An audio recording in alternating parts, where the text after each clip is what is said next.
Hey, welcome to Gunny Sharp Talk. Thanks for tuning in. In this video, I'm going to talk about kind of a part two to the understanding abrasives. I'm going to do, after doing the first one, I know I just kind of touched on some things and I didn't get too in depth, but a lot of you seem pretty interested in the abrasives and how they work. So I figured I'd do a series of videos and do a little shorter videos than I did the last one and cover a little more in-depth discussion of abrasives and how they work. So let's start out by just talking generic abrasive. Doesn't matter. Abrasive is a particle, as I said before, that has sharp edges, basically. Whether it's a fixed abrasive or it's a loose abrasive, it's a particle that has sharp edges. So the way it works when it cuts steel is it will dig into it and it will remove what we call a chip. And basically that's like a shaving of steel or a little chunk of steel out. No matter how microscopic it is or how small it is, or even when you get down to half micron, you're still removing like a chip of steel.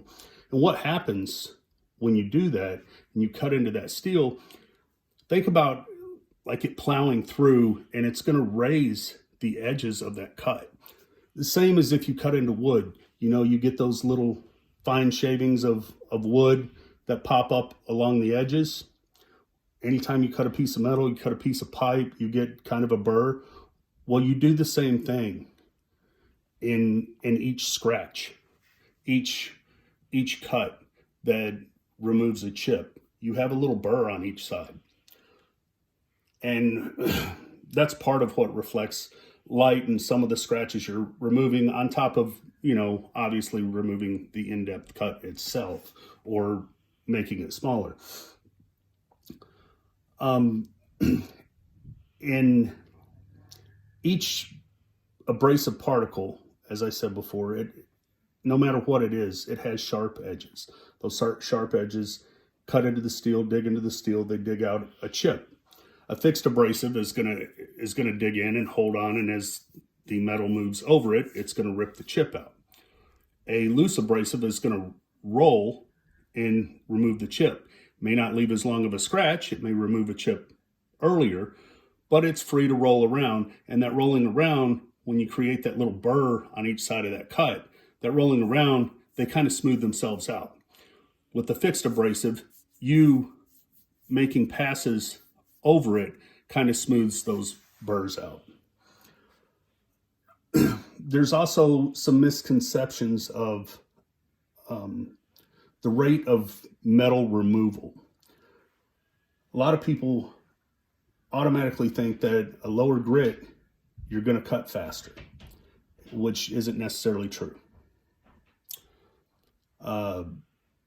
At a lower grit, yes, you can, with more applied pressure. I don't know if you've ever noticed, but if you don't apply pressure, take like a diamond plate, a coarse diamond plate, or any real coarse stone, and don't apply pressure, and it feels like it kind of skates across hard steels. Sometimes it'll dig into softer steels, but it kind of feels like it skates across. It's not digging in, it's not biting. Where if you take a medium grit, apply no pressure, just if you're using a guided system, just the weight of the stone, and it still feels like it bites, it digs in. So when we're looking at the rate of metal removal, without getting, too technical and too complicated or anything like that, what we're looking at is basically how much metal we're taking off. So the size of your particles are going to matter. How sharp they are is going to matter. How hard they are is going to matter. The properties of the steel will matter. And pressure matters. There's a lot of factors that go into it. as far as the rate of metal removal, you're looking at the size of the chips or pieces of metal coming off. We call it swarf. You're looking at the size of the chips in the swarf, basically. The size of the metal in the swarf versus the number of in the swarf. And that's why in the last video I kind of mentioned when it came to diamond and CBN that the rate of removal may be actually the same. I haven't ever checked it, but the CBN removes more metal across an area in one pass. The diamonds cause deeper scratches, so they remove bigger chunks. But the weight of that metal, how much, if you took it all and you separated it and weighed it out, how much does it weigh? Surprisingly, a lot of times you're removing the same amount of metal with a 2000 grit as you are with a 300 grit. I know that doesn't seem possible, but you are with the lighter pressure. Now, if you apply heavier pressure, then yes, you're going to remove more metal. And that's what tends to happen with the lower grit stones. Because we're trying to reprofile and things like that, you apply more pressure. So yes, you remove more metal. But a 1000 grit stone with the same amount of pressure applied will remove the same often. That's where we get into densities and things like that. But because you should have a higher density of abrasives in there, so you're covering more area. You're cutting deeper with the lower grit, but you're cutting more across one pass with the higher grit. So you're still removing a lot more metal than you think. That's why when you get to like a Sharpening glass 16K stone, you see white on it or gray on there, gray and black on there pretty quick.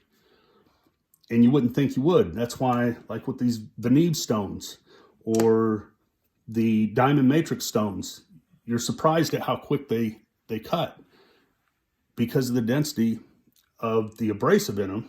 They're cutting a lot of metal in one pass. So that's where density and how much abrasive you have in each stone makes a difference, along with binders and things like that, make a difference in the quality of stones. So a lot of times, especially new sharpeners, what new sharpeners have a tendency to do, I've done it, most of us have, is decide, oh, I need to go to a 50 grit to get all this metal off. And sometimes at a 50 grit, especially with the really hard steel, you have to apply too much pressure for the steel that you're sharpening. Say like S110V, for example. A lot of people find it chippy because they apply so much pressure at those lower grit stones that they create these stress points or micro fractures, I guess, if you will. Sometimes it's not necessarily a fracture, it's just the metal stressed there all along the apex. Then they get to the finer grits and they start finding chips, or they cut cardboard and it chips. Well, it's not the cardboard, it's not the steel. The steel was not made for that much lateral pressure. When I say lateral pressure, that much downward pressure on the steel. It wasn't meant for the pressure being put on the bevel this way. It's a hard steel. It can take a lot of pressure this way, but it wasn't meant for that much pressure that way, especially with something like a diamond that's super hard. That's a lot harder than the steel, and it's pushing down and trying to flex an apex that was not meant to be super flexible. That's nothing wrong with the steel. That's a problem with the sharpening and not understanding your steel, understanding your abrasive. And that's why a lot of times I give the advice of, well, go to a little higher grit. One, you don't tend to damage the apex as much as as you do with lower grits. So just because you can apply more pressure and take off more metal doesn't mean you're going to come out with a healthier edge. That's why I advise when people do go to the lower grits, don't apply a lot of pressure, because you're going to regret it in the higher grits. That's why if you're not reprofiling, most of the time I never use lower than like an 80 grit. Most of the time I don't go that low. I'll go to a 150 for reprofile, depending on the steel. A lot of times 300 to 500 and do just fine. And I come out with a healthier edge in the long run. Understanding the steel that you're sharpening makes a difference. You know, K390 is pretty tough, especially at the Rockwell rating it is in the PM2. And it can take more lateral pressure or that downward pressure than the S110V can. So people aren't going to find it to be chippy. Well, that's because not because they weren't applying the same amount of pressure, but because that same amount of pressure didn't do the same thing to the apex as it does on S110V. So understanding steels that you're working with, understanding abrasives is important. Understanding how they cut, understanding the geometrical shapes, understanding densities is all important. And when I talk about density, how much abrasive is packed within a given area of any stone? That's the density. In diamond stones, they'll call it concentration. That can be a video all in of itself talking about concentrations. But, you know, some of your better stones, your Sharpening glass, they have a high density. They have a lot of abrasive packed within that stone. Same thing with natural stones. When you get into natural stones, the denser the stone, the more abrasive that is packed within that stone, obviously the better it's going to cut. Now, when you look at low grit, high grit stones, you think about with a low grit stone, you can only get so many particles within a given space. Because of the size of the particle, there's only so much space in between each particle. So, as I said, you will cut deeper, you can cut deeper, but you're not removing as much metal across the area in one pass. You're moving it deeper in. And sometimes with reprofiling, you're wanting to do that initially to get to a certain depth and then remove the metal around those deep scratches. But most of the time, that's not the goal. I'm not trying to cut deep. I'm trying to move metal across a given area. So I'm not necessarily trying to cut deep into this bevel, but I want to move as much metal in one pass across that area as I can.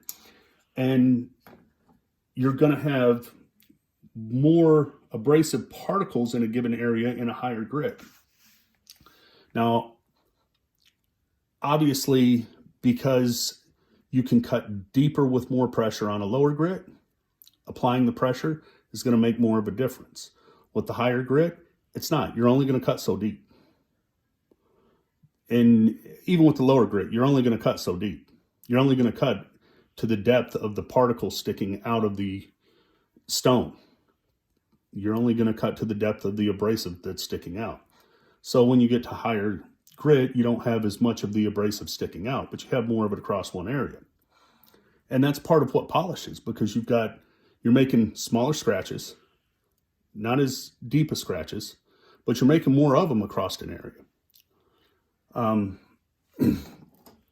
We can get into at a later date, each different stone or a bunch of different stones and different types and the exact abrasive qualities of those if you guys would like. But I just wanted to do a quick video to help you understand how the abrasive works generically, whether it's a diamond, whether it's silicon carbide, it really doesn't matter. I just wanted to give you an idea of how it works because I've had a lot of questions lately regarding sharpening and lower grits and people damaging their apex early on. Spend a lot more time on your first couple stones, but they don't have to be as low of a grit. And you'll find that the better you get at sharpening, the less you go to the real low grit. If you ask a lot of high-level sharpeners, not that we never use low grits, but high-level sharpeners will only use them in certain situations. Otherwise, most don't go below 150, 220, 300, because there's no need to. So anyways, thanks for watching. If you would, like and subscribe. Please comment down below. Love to hear from you. I appreciate the feedback. Either way, good or bad, if there's something I can improve on, please let me know. And thanks for watching.